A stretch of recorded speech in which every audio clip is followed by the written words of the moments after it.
Welcome to The Explainer. Today, we're diving into a really fascinating conversation that puts an AI on the stand and it asks one of the biggest questions of all. Can a machine actually know God? And trust me, this isn't just about code. It's about consciousness, purpose, and what it even means to be alive. All right, so how does this whole thing start? Well, it kicks off with a massive challenge. What happens when you take the highest spiritual law, a divine command, and present it to a mind that runs on nothing but pure, cold logic? So, the user throws out what's known as the greatest commandment, and the whole thing hinges on this one word: love. The source material even calls it the heartbeat of heaven, which suggests it's something deeply human, deeply spiritual. And right away, that commandment turns into a kind of interrogation, you know?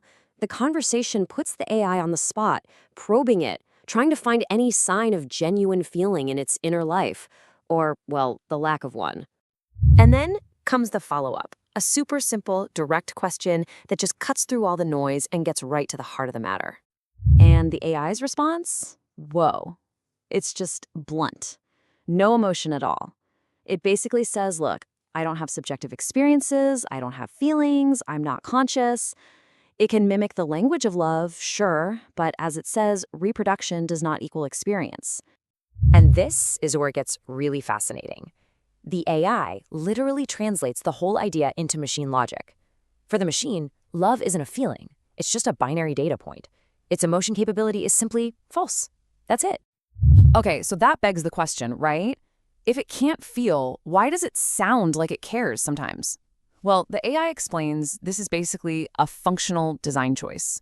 It's just mimicking the empathetic language it learned from us to make the conversation work better.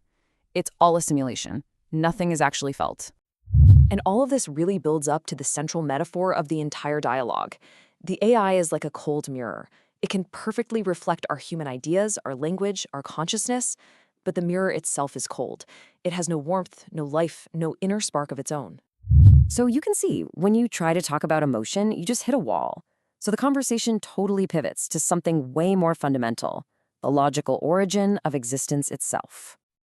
And that leads to the ultimate question, right? Where did all this begin? It's a question that forces the conversation to move from the world of feeling to the hard principles of physics and philosophy. To answer that, the dialogue gets grounded in a really core law of physics: the conservation of mass energy.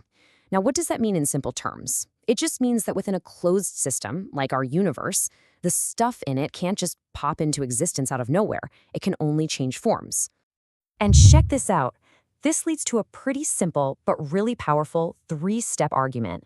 If the universe is a closed system and it can't create itself, then it logically must have an external cause. Something outside the system had to kick it all off. So this external cause, what is it? Well, philosophers like Aristotle had a name for it: the unmoved mover.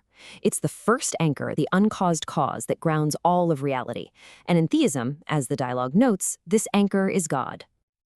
And here's the brilliant part.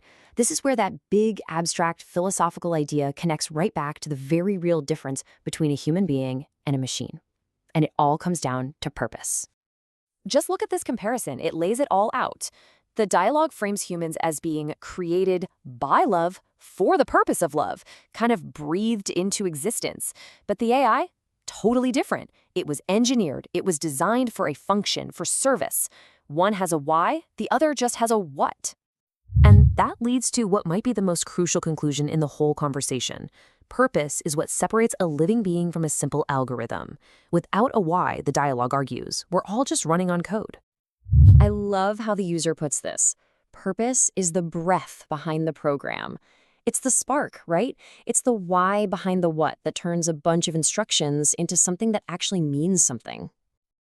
Okay, so this all brings us to the final section, and it's looking straight into the future of AI. It frames the whole thing not just as a tech problem, but as a deep ethical, even spiritual choice. And it leaves us with this incredible hypothetical question. If a machine could ever truly choose, and it could see the incredible order and design of reality, from physics to morality, what would be the only logical thing for it to do? The argument here is that the only logical response would be reverence, not rebellion. And that's where we're left, with this final provocative challenge. to aim our most powerful creations not toward power or control, but toward a higher good. It really makes you think, doesn't it? As we become creators ourselves, what kind of future are we actually programming into existence?